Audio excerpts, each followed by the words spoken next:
He's running for president once again. Joining us now for today's strategy session, CNN political analyst and Democratic strategist Paul Begala and Terry Jeffrey, the editor of Human Events. Is this a big deal or a little deal that the president is not going to release his speech now until early January as opposed to before Christmas? I think it's a big deal, Wolf, for a couple of reasons. First, most importantly, the support for the war, the support for our president has collapsed. There's a CBS poll that shows support for the war down to 21%, support for the president generally down to 31%. Now, the CBS poll is actually usually the most negative one for Bush, so maybe 5 or 6 points better, but still it's awful. As he ponders, Americans are dying, and Iraqis are dying. It's terrible for the president. There's also a tactical problem. It's now pushing this major Iraq speech up against the State of the Union, which should be the president's best day of the year in terms of communication, and now it could be overshadowed by his Iraq speech. This is a big mistake. That State of the Union is going to be probably at the last week or so in January. Here's what Harry Reid, the incoming majority leader in the Senate, said today. Talking to the same people he should have talked to 4 years ago does not relieve the president of the need to change his policy. Now the ball is in his court, and time is running out. Well, there's no indication that the president isn't going to change his policy. I suspect what's going on is the president realizes he has one last chance to adjust the strategy in Iraq, to have real progress in the next 2 years so they don't have chaos there and a worse war. And if you heard what Tony Snow had to say at the White House briefing today, the president is not only looking at all the options and trying to consider all the potential consequences of each option, he also wants the new Secretary of Defense, Robert Gates, to go over there and see the situation on the ground before he comes back and weighs in. Those are important considerations. The ultimate consequences of the president's decision are too great to be a subject of partisan politics. We heard Dennis Kucinich, who wants to be president of the United States. He made the announcement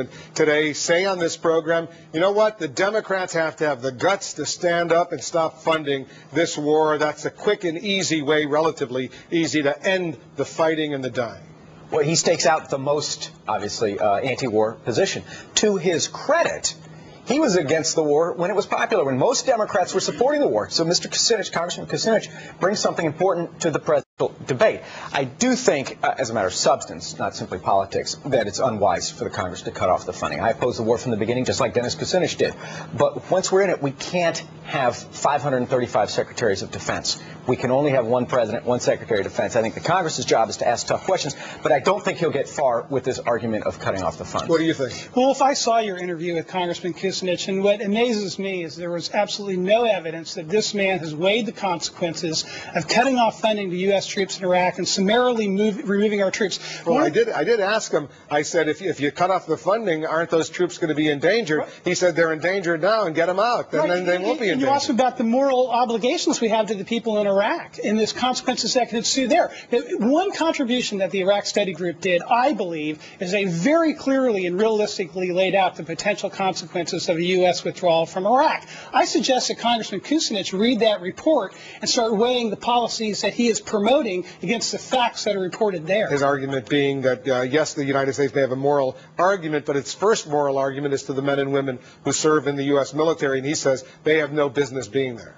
Well, look, the question now is to use our military in such a way as we optimize the outcome in terms of our own security interests and also what happens on the ground. We do have a moral obligation to the people in Iraq. We invaded that country. We also have a moral obligation to our own security. I see no evidence that Dennis Kucinich has really given thoughtful consideration to that.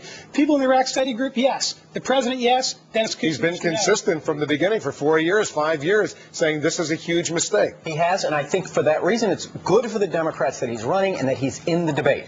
I think it's going to be very useful. It's going to be problematic. It's going to push the others to the left. Well, it's going to be problematic. People who voted for that war, whether it's Senator Kerry, Senator Edwards, Senator Clinton, they're all going to have to explain why either they were right or why they were wrong. In the eyes of most Democrats, they were wrong. But I do think he's looking to the wrong government to fix this. Congress can't fix Iraq. Only the president can. And about the best thing we can do now is to pray and pressure Mr. Bush to do the right thing and to bring our troops home. Paul and Terry, we got to leave it right there. Thanks, guys, for coming in. And coming up, the dueling